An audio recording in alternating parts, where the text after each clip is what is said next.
Hello everyone, today I am going to show you some useful JavaScript tricks and tips which will help your code be a little cleaner and better. So if you like these tips, please share it with your friends and subscribe the channel. So without further ado, let's dive in. So coming to our first trick.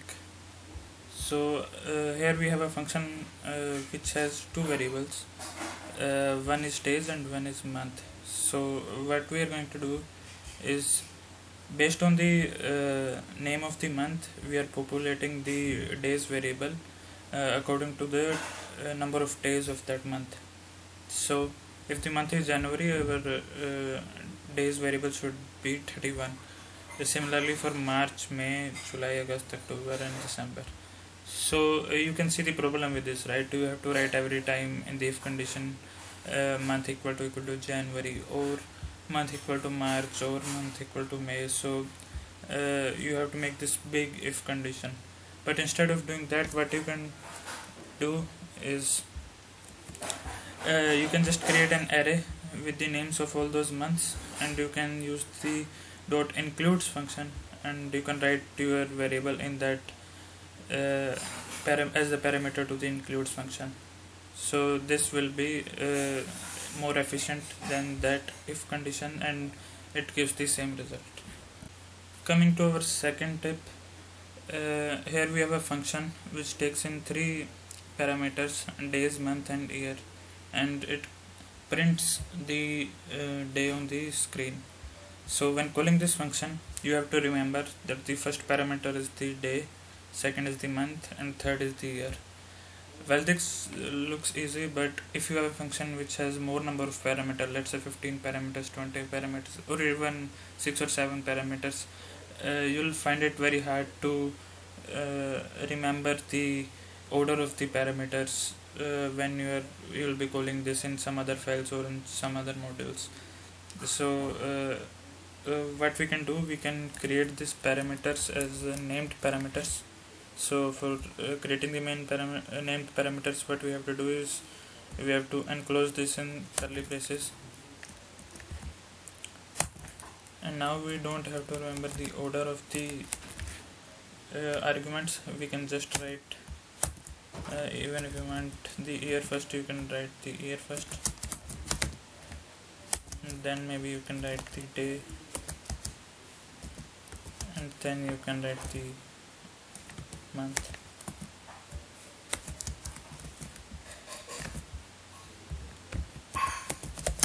So this works fine, and same that as well.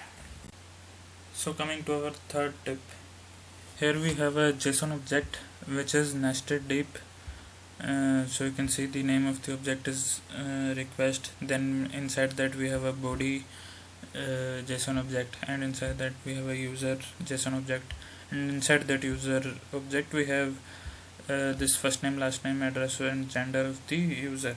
So if we want to access this, so a very naive way to do that is writing every time request dot body dot user dot first name. So and similarly request dot body dot user dot last name, and similarly for other ones.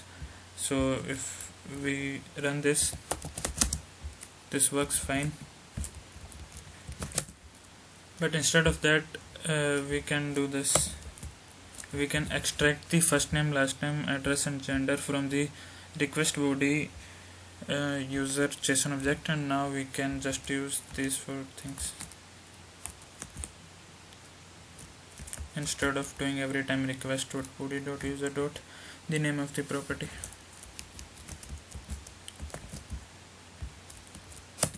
So this works same as well, but this is a more efficient way of writing the same thing.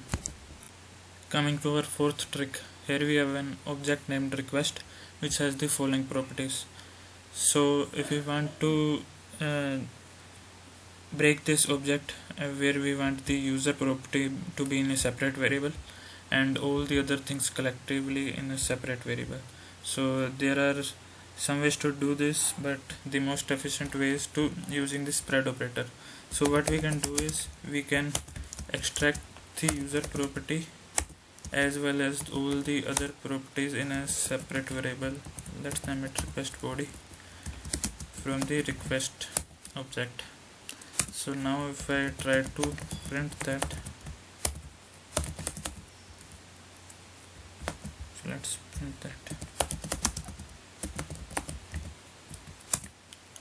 So it shows you user, so which means it is successfully extracted the user property. Let's try to print the other one as well.